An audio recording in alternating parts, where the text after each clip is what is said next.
ఇక కొడంగల్లో లగచెర్ల అయిపోయింది. దాంతోపాటు ఇంకా కొన్ని చోట్ల ఏది అటు రామన్నపేటకు సంబంధించి నల్గొండ రామన్నపేట అయిపోయింది.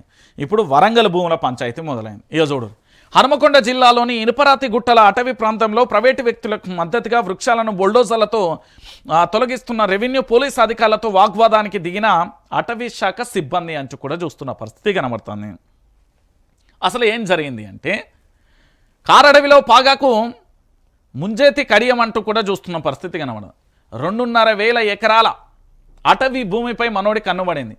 ఇది 1927 నాటి అటవీ హద్దులు దాటి ముందుకు 50 ఏళ్లకు పైగా కూడా సాగు చేయని భూమికి ఎసరు. 25 ఎకరాలు ప్రైవేటు భూములేనని కొత్త రంగం. వారి భూములు ఇక్కడే ఉన్నాయంటూ ప్రతిపాదన. ఎమ్మెల్యే లేఖతో కలెక్టర్ హడావిడిగా ఉత్తర్వులు. పట్ట భూములంటూ 1000 ఎకరాలు ధ్వంసం. రెవెన్యూ పోలీస్ సమక్షంలోనే అటవీ నరికివేత. ఎదిరిస్తున్న అటవీ శాఖ అధికారులకు బెదిరింపులు. రిజర్వ్డ్ ఫారెస్ట్ కోసం గత సర్కారు ప్రతిపాదన. ప్రభుత్వ పెద్ద కోసం అటవీని తుడిచే యత్నం అంటూ కూడా చూస్తున్న పరిస్థితి కనబడుతుంది.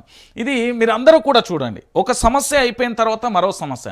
తెలంగాణ రాష్ట్ర వ్యాప్తంగా పూర్తి స్థాయిలో కూడా టాపిక్ డైవర్షన్ చేసే ఆలోచనలు తప్ప ఇక్కడ తెలంగాణ రాష్ట్రాన్నో లేకపోతే ఇంకేదో అభివృద్ధి చేద్దామన్నా ఎక్కడ కూడా లేని పరిస్థితి కనబడుతుంది.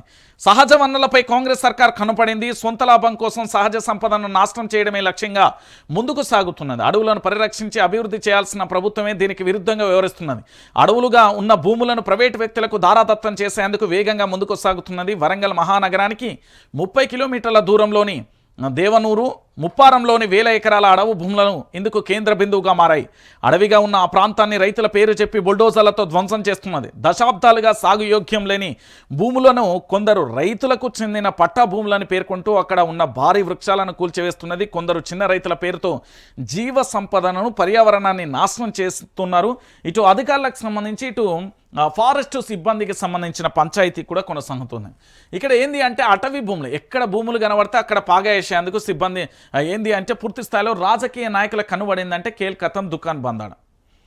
ఈరోజు పూర్తి స్థాయిలో కూడా చూడండి, ఇటు ఫారెస్ట్ అధికారులకు దాంతోపాటు అక్కడ రియాల్టర్లకు రాజకీయ నాయకులకు మధ్య పంచాయతీ మొదలవుతుంది.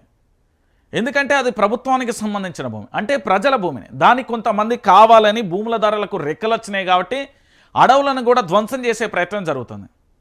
అంటే రోజు రోజుకు తెలంగాణ రాష్ట్ర వ్యాప్తంగా కాంగ్రెస్ పార్టీ దోపిడీ ఎట్లున్నది అని చెప్పడానికి ఇది ఒక నిదర్శనంగా మారిపోయిన పరిస్థితి కనబడుతుంది.